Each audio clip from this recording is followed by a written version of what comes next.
Today, we'll show you how to achieve fast and smooth remote desktop control within your local network using 01 Software's LYF 101RA. VNC, or Virtual Network Computing, is a free and open-source technology that allows us to remotely access and control computers within the same local network. This means that as long as all devices are connected to the same network, managing multiple computers becomes straightforward and convenient. To start using VNC, ensure all your devices are connected to the same local network. Then, head over to the App Manager to download Local Network VNC. After the installation is complete, open the Local Network VNC and click Start.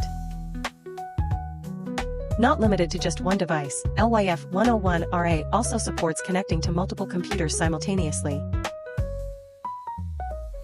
This makes team collaboration easier and more efficient than ever before.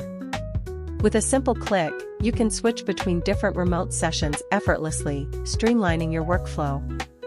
Plus, you can perform actions on each connected machine as if you were sitting right in front of it, making remote management a breeze.